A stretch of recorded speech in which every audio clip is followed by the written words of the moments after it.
Com o objetivo de promover a hipertrofia sem potencialmente os danos ou os possíveis efeitos colaterais de esteroides anabólicos, que foram modificadas algumas moléculas e foram criados os SARMs, que exercem efeitos agonistas e antagonistas ao mesmo tempo em tecidos específicos. O objetivo do SARM é maximizar a hipertrofia sem estimular ou eventualmente antagonizar os efeitos em órgãos-alvos, como por exemplo a próstata.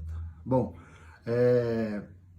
atualmente os SARMs não são aprovados pela FDA e também não são aprovados para venda aqui pela Anvisa.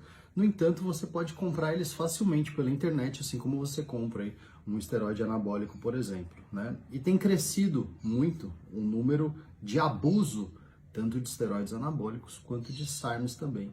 Então, ligas como a NFL, a NBA, o UFC, a NCAA, tem dado warnings, né? Tem dado aí avisos desse potencial abuso. Bom, estou lendo um trabalho aqui bastante interessante, que vai estar disponível, o resumo e o acesso ao trabalho completo para os alunos da plataforma do Anabolic Academy, que é sobre o abuso de SARMs em atletas, uma revisão sistemática.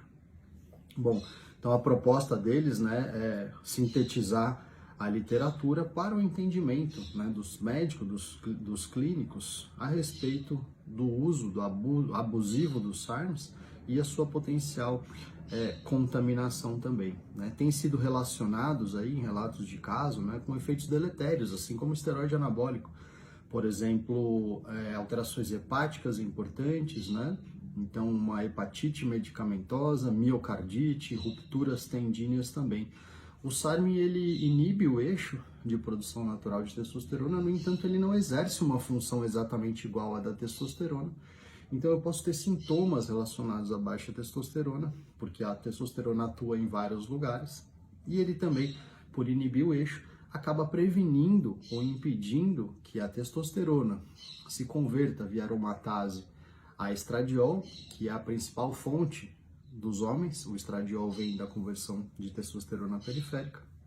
Então, ele pode ter sim efeitos colaterais. É tido como uma molécula que, não, o SARMs é muito melhor do que esteroide, né? Na verdade, a literatura não é clara e não corrobora esse tipo de afirmação enganosa, tá bom?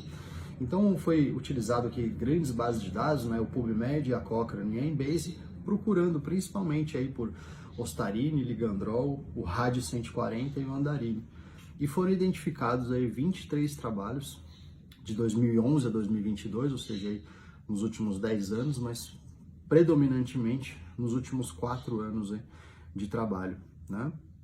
Então, dos 5 trials identificados, com doses mais altas aqui, 3 tinham realmente um aumento da massa muscular, ou seja, mesmo nos estudos controlados, não é uma constância observar hipertrofia muscular. Eu tenho muito mais estudos de esteroide anabólico do que dos SARMs especificamente, tá bom?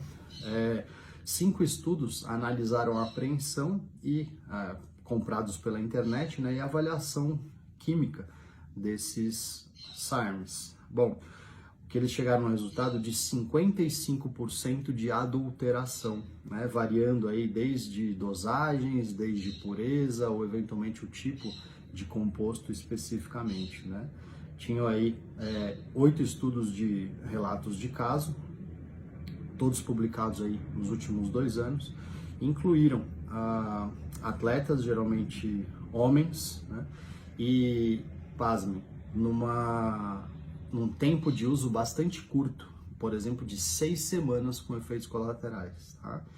Então, alguns pacientes apresentaram aí a icterícia, 50% dos pacientes, 40% dos pacientes com prurido, né, com coceira, e 40% com a icterícia da esclera. Bom, 8 desses pacientes foram diagnosticados com uma injúria, com uma agressão hepática, um foi diagnosticado com miocardite e um com uma ruptura bilateral dos tendões de Aquiles. Bom, então eles concluem, né, que é muito fácil você comprar SARM pela internet.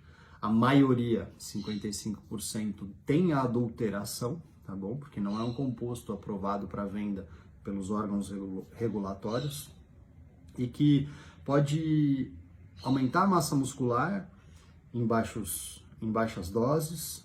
No entanto, as doses utilizadas por aí para a estética são doses muito maiores, então a gente está diante ainda de efeitos potencialmente desconhecidos, muito mais desconhecidos do que o esteroide. O esteroide já está isso talvez um pouco melhor mapeado do que do SARMs. E aí tem os casos associados aí de agressão hepática, eventos cardiovasculares e lesões tendíneas, tá bom? Então a gente ainda precisa de mais estudos ainda, a literatura ainda precisa estudar melhor os SARMs para entender o funcionamento dos SARMs. Muito se fala por aí, muita gente entende da farmacologia ou tem experiência na prática, mas na ciência, no conhecimento de verdade, onde você faz um estudo randomizado, controlado, diferentes doses, né? Para realmente você ter um conhecimento sólido sobre isso não tem ainda, tá bom?